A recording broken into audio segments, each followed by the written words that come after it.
Hello बच्चों, कैसे हैं आप सभी। आई होप आप सभी बहुत मज़े में होंगे। चलिए स्टार्ट करते हैं आज का chapter rock, soil and minerals.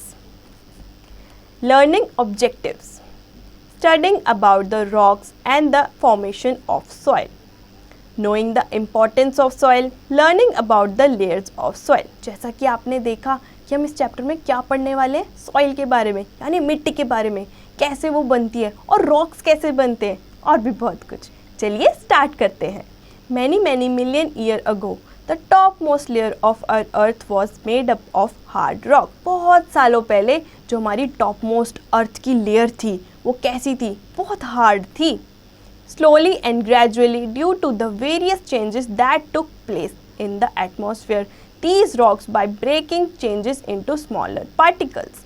और जैसे जैसे चेंजेस होते गए, जो हार्ड रॉक थे वो टाइनी पार्टिकल्स में बदलते गए, यानी छोटे पत्थर बनते गए। So the soil is formed by the breaking and spreading of the rocks. और सॉइल कैसे बनी, यानी मिट्टी, जब छोटे छोटे रॉक्स और भी टाइनी पार्टिकल्स में बदलते गए। The process of formation of the soil took millions of years to complete. और इसको पता है बहुत टाइम लगा था। The soil also contained the remain of dead animals and the plants and tree which make it fertile. आपको पता है कि fertile यानी उपजाऊ कैसे बनती है। इसमें कभी कभी मरे हुए प्लांट्स भी होते हैं और मरे हुए एनिमल्स भी मिलते हैं। The remains of the dead animals and the putrefied plants, trees और mixing in the soil make humus. इन सबको मिक्स करके हमस बनता है। Humus is an organic substance present in the soil. कि बहुत ऑर्गेनिक होता है सॉइल के लिए, यानी उपजाऊ करता है उसको। Proper quantity of humus mixed in the soil makes the soil fertile. इसी से तो हमारी जो मिट्टी होती है उपजाऊ बनती है, यानी फर्टाइल होती है। लेयर ऑफ सॉइल, अब सॉइल में कितनी टाइप की लेयर्स होती हैं। ऑन डिगिंग द लैंड, यानी जब आप लैंड को खोदते हो, we get several layer of the soil. Let us know about them. हमें बहुत सारी सॉइल की लेयर मिलती है मिट्टी की। Top most layer, the top most layer of the land is generally made of black soil. We call it top soil also. आपको पता है जो ऊपर की लेयर होती है मिट्टी की वो ब्लैक कलर की होती है। This layer is about 20 to 25 centimetre thick और ये थोड़ी सी मोटी होती है। This layer contains humus, mineral, air and water in ample quantity. It is the most fertile and best suited layer for the growth of plants and trees. और इसमें सारी वो चीज़ें होती हैं जो ट्री को हेल्प करती है ग्रो करने में। सब सॉइल, अब सब सॉइल क्या होता है। The layer of the soil below the top most layer is comparatively thick and hard. This layer is called subsoil.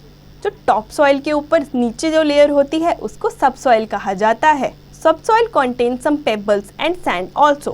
The subsoil is of brown or red color. और जो ये लेयर होती है बहुत थिक और हार्ड होती है और ब्राउन और रेडिश कलर की आपको ये पाई जाएगी। इसमें छोटे छोटे बहुत सारे रॉक्स होते हैं। Now let us study about the rocks. अब पत्थर के बारे में पढ़ना भी तो बहुत ज़रूरी है। रॉक्स, अब रॉक्स क्या होता है ये भी पढ़ना तो बहुत ज़रूरी है ना। The rocks lie below the subsoil. ये सबसॉइल के नीचे वाली लेयर में होते हैं। Rocks when break make the soil, ये टूट के ही सॉइल बनती है इनसे। Upper layer of the rock is porous so the water passes down them easily. जो इसके ऊपर वाली लेयर होती है उसमें छोटे छोटे पोर्स रहते हैं ताकि पानी नीचे तक जा सके। The rock of the lowest layer are non porous. और जो इसके सब सॉइल के नीचे वाली लेयर होती है वो नॉन पोरस होती है, उसमें पानी की कहीं जाने की आवश्यकता नहीं रहती। द सॉइल टाइप्स, अब सॉइल कितने टाइप्स के होते हैं। The soil of the different places differ with each other. Mainly, the soil are of the following 4 types. ये 4 प्रकार के होते हैं। Clay और silt. अब ये क्या होता है। Clay is soft soil. It is found in the beds and on the sides of rivers and ponds.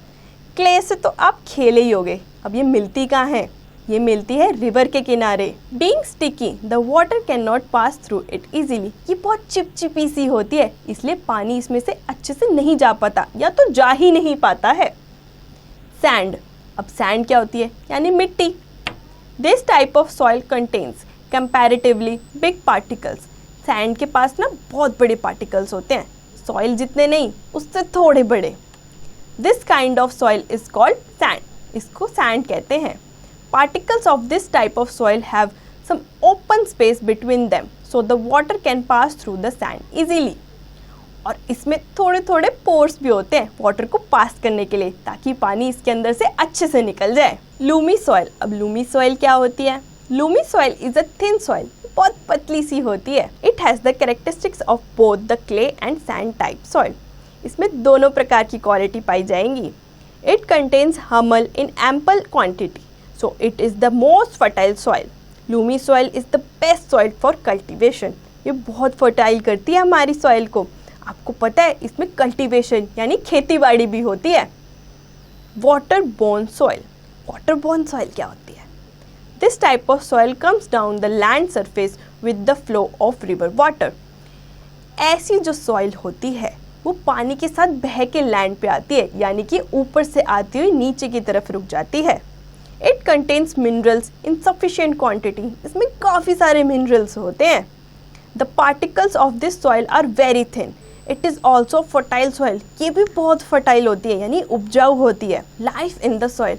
अब कैसी कैसी लाइफ रहती है सॉइल में, यानी कौन से जीव रहते हैं. If we have a look of the soil of park और garden we find it quite and lifeless.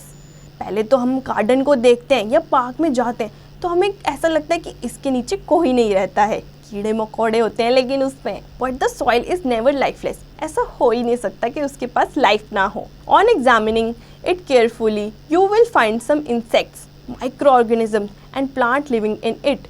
आप एग्जामिन करने पे आपको पता चलेगा कितने छोटे छोटे टाइप के कीड़े उधर रहते हैं और प्लांट्स भी. The insect and microorganism make the soil fertile. और यही सब इसको फर्टाइल करते हैं यानी उपजाऊ बनाते हैं. Many microorganisms and small insects such as ant, termites, grasshopper and crickets live in the soil. आपको पता है छोटी छोटी चींटियाँ भी रहती हैं. ग्रास हॉपर जो ग्रीन कलर का होता है वो भी रहता है इनमें. Some smaller living beings such as scorpion, earthworm and centipedes are also found in the soil. आपको पता है केंचुए, कीड़े मकोड़े, बहुत चीज़ें मिलती है इसके अंदर. इसको अर्थवॉर्म कहा जाता है. All the living beings who live in the soil take the organic substances present in the soil as their food. आपको पता है जो जीव इनके अंदर रहते हैं वो मिट्टी ही खाते हैं और उसमें बहुत अच्छे अच्छे सब्सटेंसेस होते हैं जो उनकी बॉडी को अच्छे करते हैं. Due to this the complex organic substances break and change into simple substances. The faeces of this living being make the soil fertile. और ये सबसे ज़्यादा सॉइल को फर्टाइल करते हैं यानी उपजाऊ बनाते हैं खेती बाड़ी के लिए. Earthworm is the most important living being of the soil. Earthworm consume the soil and make the land porous, allowing the air and water pass through the soil easily. आपको पता है इसके नीचे जो अर्थवॉर्म रहता है वो कैसे हेल्प करता है सॉइल को फर्टाइल करने में. नीचे ही नीचे घूमता रहता है ताकि अच्छी जगह से वो छेद बना सके और सारा पानी अंदर जा सके. ऐसे ही तो सॉइल फर्टाइल होती है यानी उपजाऊ बनती है. Earthworms are capable in mixing the upper soil and sub soil. ये दोनों लेयर को मिक्स कर देता है अच्छे से. Thus the soil become more fertile. The faces of the earthworm also make the soil fertile. Due to this, the earthworm are called the friends of farmers. इसको हम दोस्त भी कहते हैं फार्मर्स का क्योंकि अच्छे से सॉइल को फर्टाइल करता है. Soil is necessary to grow plants. मिट्टी बहुत ज़रूरी होती है प्लांट्स को ग्रो करने के लिए. Soil helps the seeds to grow in the form of plants by availing them the air, water, other necessary condition for growing.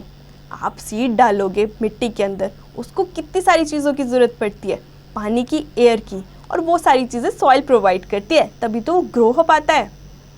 Soil keep the root of the plant firm in itself and supply necessary water and mineral for their food making. वो सारी चीज़ें time to time provide करता है plant को.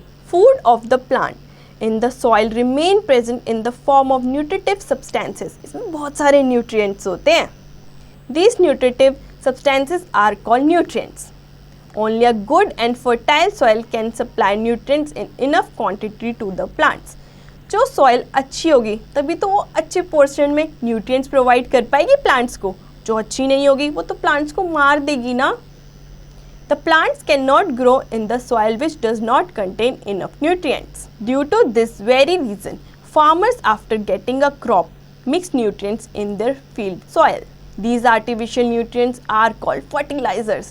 इसी को तो fertilizer कहते हैं ताकि बहुत सारे प्लांट आप मिट्टी में डालो और वो फर्टाइल होते रहें, क्योंकि उसमें बहुत सारा न्यूट्रिएंट्स होता है। Mainly the fertiliser are of two type, ये दो प्रकार के होते हैं। Natural fertiliser, natural fertiliser contain remain of the dead plants and faeces of the living beings. आपको पता है नेचुरल फर्टिलाइजर कैसे होते हैं? जो डेड प्लांट्स को अपने अंदर समा लेते हैं और मिट्टी को उपजाऊ बनाते हैं। केमिकल फर्टिलाइजर, केमिकल फर्टिलाइजर क्या होते हैं? These fertilizer are prepared in the factory with the chemicals. ये बहुत सारे केमिकल्स मिलके बनते हैं जो हम खुद बनाते हैं।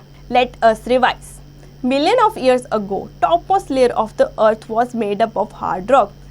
बहुत समय पहले जो अर्थ की ऊपरी सतह थी वो बहुत हार्ड थी और उसके ऊपर बहुत सारे रॉक्स थे।